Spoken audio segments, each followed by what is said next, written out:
اگلا سوال ہے، ہمارے چند سنی علماء اور واعظین حضرات آخر قاتلین حسین علیہ السلام کا دفاع کیوں کرتے ہیں؟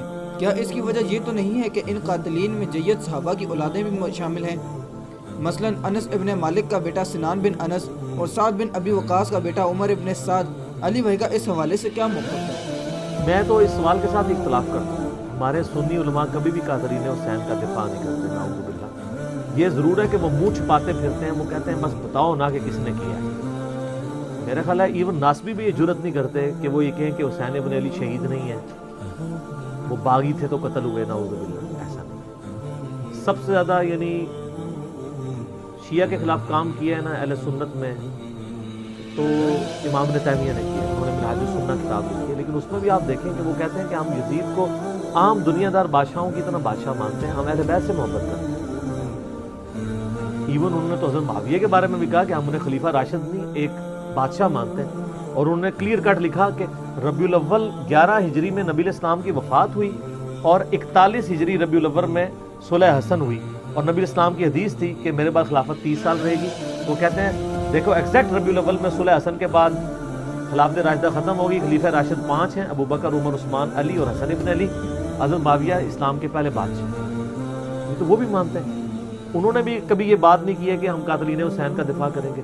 ایون ڈاکٹر ذاکر نائک صاحب سے بھی مسئلہ مس ہینڈل ہوا جس میں میرا لیکچر بھی آیا تھا، انہوں نے بھی بعد میں جو ویڈیو ریکارڈ کی، انہوں نے کہا میں آج کی ڈیٹ میں حضرت حسین کے قاتلین پر لعنت بھیجتا ہوں۔ تو کوئی قاتلین حسین کا دفاع نہیں کرتا۔ البتہ یہ ضرور ہے کہ چند ایک ناسبی جو کٹر قسم کے، جن کو میں سنی نہیں سمجھتا، نہ بریلوی ان کو اون کرتے ہیں، نہ دیوبندی اون کرتے ہیں، نہ اہل حدیث اون کرتے ہیں۔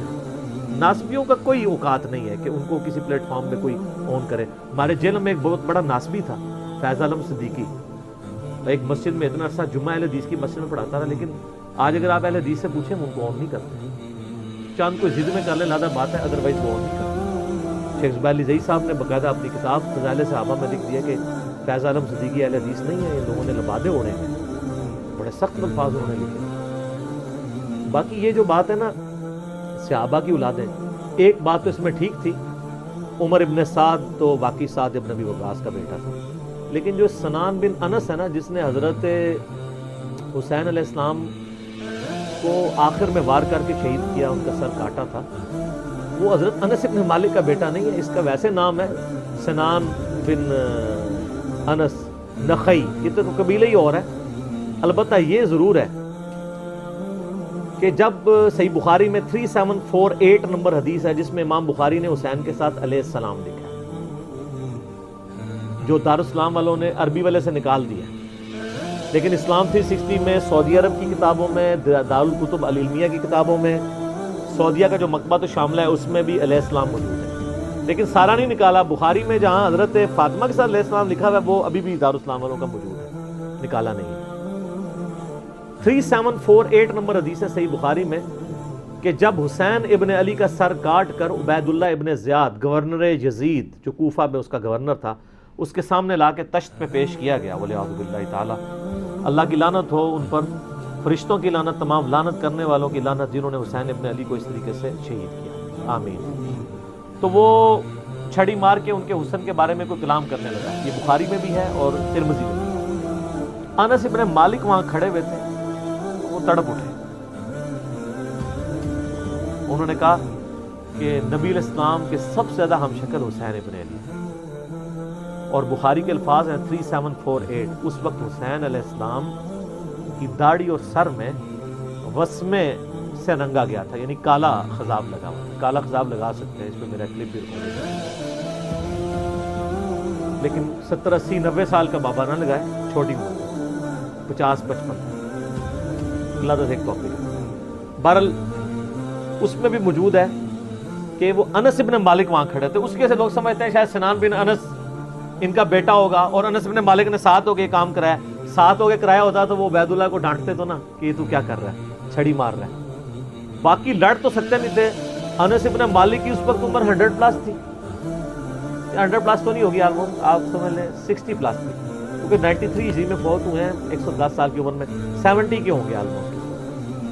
تو بیچارے دل میں ہی اس کو برائی کو برا سمجھ سکتے تھے، جتنا وہ کر سکتے تھے وہ کر دیا، ادروائز وہ مروا دیتے تھے۔ تو سنان بن انس، انس بن مالک کا بیٹا نہیں ہے۔ رہا عمر ابن سعد جو 22,000 کا لشکر لے کے کربلا میں آیا تھا حسین ابن علی کے مقابلے پہ، وہ سعد ابن ابی وقاص کا بیٹا تھا۔ اور آپ دیکھیں عجیب بدقسمتی اس شخص کی کہ سعد ابن ابی وقاص نے ہی وہ پرشین امپائر گرائی ہوئی ہے، عراق، ایران، کوفہ، یہ سارا حضرت سعد نے فتح کیا ہوا ہے، عشرہ مبشرہ میں سے ہیں۔ اور مولا علی کا قول ہے بخاری اور مسلم دونوں میں کہ میں نے اپنے کانوں سے صرف ایک شخص کے بارے میں رسول اللہ سے سنا ہے کہ میرے ماں باپ اس پہ قربان ہیں، اور وہ سعد ابن ابی وقاص ہے۔ ان کا نام ہے سعد ابن مالک، ابی وقاص ان کے باپ مالک کی کنیت، یہ دونوں نام ایک ہی صحابی کے، سعد ابن ابی وقاص۔ مولا علی جن کے بارے میں کہہ رہے ہیں کہ ان پہ نبی علیہ السلام نے اپنے ماں باپ جمع کیے ہوئے ہیں، اور نبی علیہ السلام کے رشتے میں معمول رکھتے تھے۔ 10 جنتی خوش نصیب صحابہ میں سے، اور بدری اصحاب میں سب سے آخر میں یہ فوت ہوئے ہیں حضرت معاویہ رضی اللہ تعالیٰ کے دور میں 56 ہجری۔ ان کے بعد کوئی بدری صحابی دنیا میں نہیں رہا۔ بدری صحابی ایک بہت بڑا ٹائٹل، یہ سب سے آخر میں فوت ہوئے۔ پوری زندگی حضرت معاویہ سے ان کا اختلاف رہا تھا اس مسئلے میں جو حضرت علی کے ساتھ ان کے معاملات تھے، سب و شتم والے۔ یہ بندہ ہمیشہ ڈٹا رہتا تھا۔ میرے پچھلے دنوں کلپ بھی آیا نا اس حوالے سے، کیا صحابہ کو گالی دینے والا کافر ہو جاتا ہے، اس میں نے ان کے حوالے سے حدیثیں صحیح مسلم سے بیان کی ہیں۔ ان کا بیٹا تھا عمر ابن سعد، جس کو رے کی حکمرانی کی لالچ دی تھی۔ رے پورا ایریا تھا، ایران، عراق، افغانستان، یہ پورے ایریا کو رے کہا جاتا تھا اس زمانے میں۔ اتنی بڑی حکمرانی کی، گورنری کی لالچ دی یزید نے عبید اللہ ابن زیاد کے ذریعے۔ باپ دیکھ لو سعد ابن ابی وقاص، جو مولا علی سے محبت کرنے والا، سنن نسائی الکبریٰ میں موجود ہے۔ 2 تابعین ملنے آتے ہیں سعد ابن ابی وقاص کو اور کہتے ہیں، سعد ابن وقاص ان کو پہلی بات یہ کرتے ہیں کہ میں نے سنا ہے کہ تم حضرت علی کو گالیاں دیتے ہو۔ ان کا معاذ اللہ، ہم کیوں دیں؟ انہوں نے فرمایا یہ بنو امیہ کے لوگ اگر میرے سر پہ آرا بھی رکھ دیں اور میرے 2 ٹکڑے کر دیں اور مجھے یہ کہیں کہ میں حضرت علی کے بارے میں کوئی نازیبہ جملہ نکالوں، تو میں ساتھ کبھی بھی ان کے بارے میں کوئی جملہ نہیں نکالوں گا جو کچھ میں نے رسول اللہ سے علی بن ابی طالب کی شان میں سن رکھا ہے۔ صحیح مسلم میں حدیث موجود ہے، حضرت معاویہ نے ان کو کہا، ہمارا معاویہ نے حکم دیا، اس میں الفاظ انہوں نے انکار کر دیا۔ تو حضرت پھر معاویہ نے کہا تمہیں کون سی چیز منع کرتی ہے کہ تم علی بن ابی طالب پہ سب و شتم نہیں کرتے؟ ان کا معاویہ میں نے 3 فضیلتیں علی کے بارے میں ایسی سنی ہیں، مجھے ایک بھی مل جاتی تو بہت تھی۔ پھر انہوں نے کہا وہ پہلی فضیلت غزوہ تبوک کے موقع پر علی کی میرے ساتھ وہی نسبت ہے جو ہارون کی موسیٰ کے ساتھ، مگر میرے بعد کوئی نبی نہیں۔ دوسری فضیلت خیبر کے موقع پر کل اس شخص کے ہاتھ میں جھنڈا دوں گا جو اللہ اور اس کے رسول سے محبت کرتا ہے، اللہ اور اس کے رسول سے محبت کرتا ہے۔ ہم پوری رات اس خوشی سے سوئے نہیں کہ کون ہوگا وہ بندہ، علی کو دیا جائے۔ اور مسلم میں آگے الفاظ ہیں کہ حضرت عمر کہتے ہیں مجھے پوری زندگی رشک رہے گا کہ اس دن جھنڈا مجھے نہیں ملا، علی کو ملا۔ اور تیسری فضیلت سن معاویہ، جب نجران کے عیسائی آئے تو آیت مباہلہ نازل ہوئی، آیت نمبر 61 آل عمران کی، تو نبی علیہ السلام اپنے بچوں میں سے حسن و حسین، فاطمہ اور حضرت علی کو لے کے اور کہا اللہ میرے اہل بیت ہوں۔ یہ تینوں فضیلتیں، اور ابن ماجہ میں ایک چوتھی فضیلت بھی ہے کہ آپ نے غدیر خم پہ فرمایا تھا من کنت مولا ہوں فہذا علی مولا ہوں، میرے پاس ان میں سے کوئی ایک بھی ہوتا تو بہت تم مجھے علی کے بارے میں بات کرتے ہو۔ یہ باپ تھا علی کا صحیح شیعہ، علی کی پارٹی کا بندہ، علی کا چاہنے والا، پوری زندگی ڈٹا رہا، اور بیٹا آگے سے کیا نکلا ہے تو کوئی مسئلہ نہیں۔ حضرت نوح پیغمبر کا بیٹا کافر نکل سکتا ہے، تو حضرت سعد کا کیا مقام ہے حضرت نوح کے مقابلے میں؟ یہ بیٹا تھا عمر ابن سعد، اور اس کے جو لچھن ہیں وہ شروع سے ہی برے تھے۔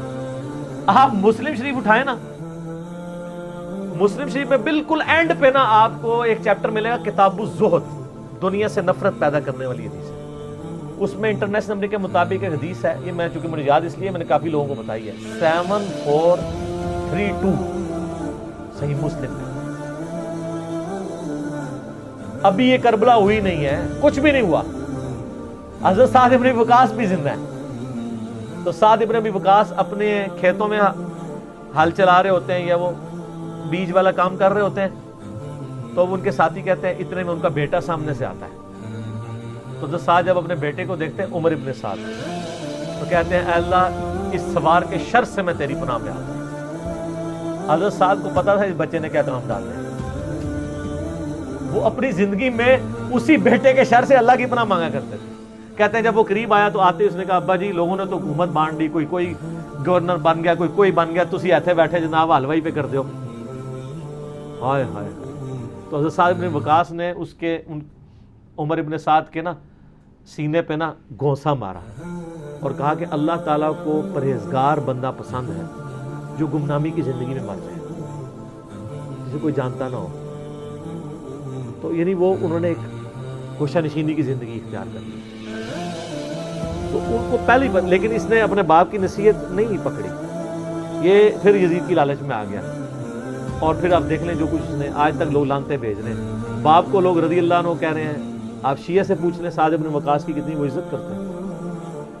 میں ابھی کل ایک کلپ کو ایک شیعہ عالم تھے سید جواد نقوی صاحب کا سن رہا تھا, تو وہ اتنی تعریفی کلمات کہہ رہے تھے اور بتا رہے تھے کہ بھئی بیٹا یہ نکلے اور باپ کو دیکھیں. باپ نے ایران فتح کیا, دوسری بڑی سپر پاور گرائی تھی, اور بیٹا آگے سے کیا کیا. اچھا آپ دیکھ لیں کہ دین ایفرٹ کا نام ہے, یہ نہیں ہے کہ یہ وراثت میں ٹرانسفر ہو. انبیاء کی وراثت میں ٹرانسفر نہیں ہوئی تو اور کس میں ہونی ہے. تو اس لیے ہم قطعاً نہیں کرتے, اور اہل سنت کے ہاں کوئی بھی نہیں ہے. مفتی منیب صاحب نے اگلے دنوں ایک مس ہینڈل کیا تھا معاملہ, تو پھر بعد میں پورا پرچہ پڑھ کے سنایا انہوں نے. اس پرچے میں تو آلموسٹ انہوں نے جی کو کافر ہی کہہ دیا, اور پہلے کہہ رہے تھے کہ جی ہو یہ پتہ نہیں کیا, مطلب یہ لوگ ان کے مفادات ہوتے ہیں اپنے. بہرحال جب ان کے سر پہ پڑتی ہے پھر یہ صحیح بات کہتے ہیں, جب سر پہ نہیں پڑتی پھر اور باتیں کرتے ہیں فیم حاصل کرنے کے لیے, الٹا بدنامی ہوتی. ٹھیک ہو گیا. اگلا سوال ہے علی بھائی کہ کیا حضرت ابن عمر رضی اللہ تعالیٰ عنہ تو عراقیوں کو قاتل حسین کہتے ہیں, اور آپ اہل شام کو قصوروار ٹھہراتے ہیں؟ ہاں, وہ اس لیے کہ اوپر حکومت اہل شام کی تھی. عراق تو ایک صوبہ تھا. جیسے آپ کو تھا پچھلی حکومت میں جب ہمارے یہ والے پرائم منسٹر صاحب کہتے تھے پنجاب پولیس نے یہ کیا, تو اس کا یہ مطلب نہیں ہوتا تھا کہ وہ پرائم منسٹر کو برا نہیں کہہ رہے. وہ کہہ رہے تھے پرائم منسٹر پنجاب پولیس کو یوز کرتے ہیں, ایکس پرائم منسٹر, کیونکہ اوپر تو حکومت نہیں کی تھی نا. یہ عراقیوں کو اس لیے انہوں نے کہا کہ اہل عراق ابن زیاد اور اس کے ساتھی وہ ساری فوج عراق کی تھی نا, پیچھے انڈر کس کی تھی, وہ اہل شام کی, تو انہوں نے ان کے اوپر ہی لعنت کرنی تھی نا. اس کا یہ مطلب نہیں ہے کہ وہ شیعان علی پہ لعنت بھیج رہے ہوتے تھے, ایسا نہیں تھا. شیعان علی اس میں شامل نہیں تھے, اہل شام بھی تھے, عمر ابن سعد شامل تھا, باقی لوگ شامل تھے. تو وہ لعنت اس لیے انہوں نے اہل عراق میں بھیجی کیونکہ عراق اس وقت صوبہ تھا شام. معاذ اللہ انہوں نے ان لوگوں پہ لعنت نہیں بھیجی جنہوں نے حضرت حسین ابن علی کو بلایا تھا. یہ کہتے ہیں بلا کے دھوکے سے قتل کر دیا, انہوں نے تو کیا ہی نہیں ہے. وہ تو توابون کی تحریک ہے پوری نا. سلمان ابن سرد صحابی ہیں, اب وہ صحابی نہیں ہے, اس کی عصمت کا کسی کو نہیں ہے, اس کے اوپر لعنت کر رہے ہوتے ہیں. بخاری مسلم میں حدیث ہے کہ دو بندے لڑ رہے تھے, نبی علیہ السلام نے فرمایا میں ایک ایسا کلمہ جانتا ہوں جو وہ کہہ دیں اسی ٹائم شیطان ان سے دور ہو کے ان کا غصہ ٹھنڈا ہو جائے گا, وہ ہے اعوذ باللہ من الشیطان. اس حدیث کے راوی سلمان ابن سرد, جنہوں نے حضرت حسین ابن علی کو خط لکھ کے بلایا تھا کہ بھئی ایک تو چلا گیا, پیچھے اپنا تحفہ چھوڑ کے چلا گیا. اب وہ جو انہوں نے لفظ استعمال کیے تھے نا, وہ لفظ آپ یہ کیمرہ متحمل نہیں ہے کہ میں استعمال کروں. وہ لفظ انہوں نے وہی استعمال کیے تھے جو موسیٰ علیہ السلام کے مخالف کا نام تھا. ٹھیک ہو گیا جی. اور یہ حقائق اگر آپ کو جاننے ہوں تو دنیا میں ایک پمفلٹ ہے جس کا عنوان ہے 5B ریسرچ پیپر. سر یہ ہاں واقعہ کربلا کا کہانی پس منظر نہیں, حقیقی پس منظر 72 صحیح الاسناد احادیث کی روشنی میں, جس میں 200 سے زیادہ حدیث ہیں. 72 کا ٹائٹل میں نے شہدائے کربلا کی نسبت سے لیا. ایک ایک نمبر پہ کئی حدیثیں ہیں, مثلا 33 نمبر پہ 8 حدیثیں ہیں, 8 طرق غدیر خون کے. سیدنا عمر کی شہادت سے لے کر شہادت حسین تک پوری اسلامک ہسٹری کور ہوئی ہے. حقیقی خلفائے راشدین کون ہیں, جنگ جمل صفین نہروان, شہادت عثمان کے اصلی اسباب, صلح حسن, حضرت معاویہ کا دور ملوکیت, یزید کی ولی عہدی, اور شہادت حسین ابن علی رضی اللہ عنہم اجمعین علیہ السلام اجمعین. یہ الحمدللہ عربی میں بھی ہے, اردو میں بھی ہے, ہندی میں بھی ہے, انگلش میں بھی ہے. ہماری ویب سائٹ اہل سنت پاک .com پہ آپ ریسرچ پیپرز والے پورشن سے مفت ڈاؤن لوڈ اس کا PDF کریں, گروپ میں رابطہ کر کے واٹس ایپ کے ذریعے PDF منگوا لیں. اس میں اکثر حدیث بخاری مسلم سے ہیں, تحکیم کی ضرورت نہیں, اور جن پہ تحکیم کی ضرورت تھی میں نے دور حاضر کے بڑے بڑے محدثین شیخ البانی رحمہ اللہ تعالی, شیخ زبیر علیزی رحمہ اللہ تعالی, شیخ شعیب ارنوت رحمہ اللہ تعالی, شیخ سلیم اسد اور غلام مصطفیٰ ظہیر حافظہ اللہ تعالی من الجنت والناس, جو زبیر علیزی صاحب کے باغی شاگرد, لیکن تحکیم تو لگا بیٹھے ہوئے ہیں وہ, اور ہم نے اس پہ ڈالی ہوئی ہے. اور باقی میں تو مطلب اولو العلم قائما بالقسط الحمدللہ, جس کی جو پازیٹیو چیز ہے وہ پروموٹ کروں گا, سب کی تحکیم کے ساتھ ہے. اور یہ خیالی پس منظر نہیں ہے, احادیث کی روشنی میں ہے. یہ صلاح الدین یوسف صاحب کی جھوٹی تاریخ یا وہ سنابلی کی لکھی ہوئی جھوٹی تاریخ نہیں ہے, احادیث ہیں جو کہ خلافت و ملوکیت مولانا مودودی رحمہ اللہ تعالی کی کتاب کا حدیثی دفاع ہے, حدیث کی روشنی میں. تو سر یہ آپ مفت منگوا سکتے ہیں اگر آپ افورڈ نہیں کر سکتے. یہ اور اس کے ساتھ 8 ریسرچ پیپر اور 3 اذکار کارڈ, 12 کا پیکج فری بالکل منگوا سکتے ہیں اگر افورڈ نہیں کر سکتے. اگر افورڈ کر سکتے ہیں تو نو پروفٹ اور تھوڑے سے لاس پہ, جو اکیڈمی برداشت کرتی ہے, آپ کو ڈاک میں مل جائے گا. صبح 9 سے لے کر شام تک آپ رابطہ کریں. 200 روپیز ہم نے رکھے ہوئے ہیں, ایک ریسرچ پیپر نہیں سر. یہ ریسرچ پیپرز کی فوٹو کاپی بھی آپ جو کلرڈ ہم نے پرنٹ کیے ہیں نا, photo copy black and white 80 gram page پہ جس پہ ہم نے پرنٹ کیا ہے, 200 کی فوٹو کاپی نہیں ان کی ہوتی جو ہم کلرڈ آپ کو دے رہے ہیں. اور جو ضرورت مند ہے ہم اس سے سرٹیفکیٹ بھی نہیں بنوائیں گے, بس صرف وہ اللہ کو عالم و ناظر جانتا ہوا کہہ دے میں ضرورت مند ہوں, ہم کوئی تحقیق نہیں کریں گے, فری بھجوائیں گے. اور یہ قیمت بھی اس لیے رکھی کہ بعض لوگ اس کو مس یوز کر رہے تھے, پھر بھی اس کو نو پروفٹ اور تھوڑے سے لاس پہ ہی رکھی. صبح 9 سے لے کر شام 5 بجے تک آپ ہمارے اکیڈمی کے نمبر پہ رابطہ کریں, +92 کے کوڈ کے ساتھ 3215900162. پاکستان میں کریں گے تو 032159000162 کال کریں, انشاءاللہ تعالیٰ آپ کے گھر یہ آ جائے گی. اس کو پڑھیں, اور جس کو زیادہ جلدی ہے تو ویب سائٹ سے ابھی ڈاؤن لوڈ کریں اور پرنٹ آؤٹ نکال لیں, 40-50 روپے کا نکل آئے گا. تو انشاءاللہ آپ جب اس کو پڑھیں گے تو آپ کو پتہ چل جائے گا کہ اصل میں احادیث کے ماننے والے کون ہیں اور صرف اہل حدیث کا لیبل لگانے والے کون ہیں. یہ بڑا مشکل کام ہے. تو میں نے الحمدللہ آج یہ ٹروتھ ریویل کر لیا, لہٰذا محمد بن عبد الوہاب صاحب کے بارے میں کوئی گمان نہ کرے کہ وہ ناسبی تھے, بلکہ وہ حسینی تھے کہ جو آج کے دور کے اہل حدیث کے نزدیک نیم رافضی تھے. اسی پہ میں کنکلوڈ کرتا ہوں. ٹھیک ہو گیا جی, یہ میں جوک کے طور پہ, الزامی بات کے طور پہ, ٹھیک ہو گیا جی.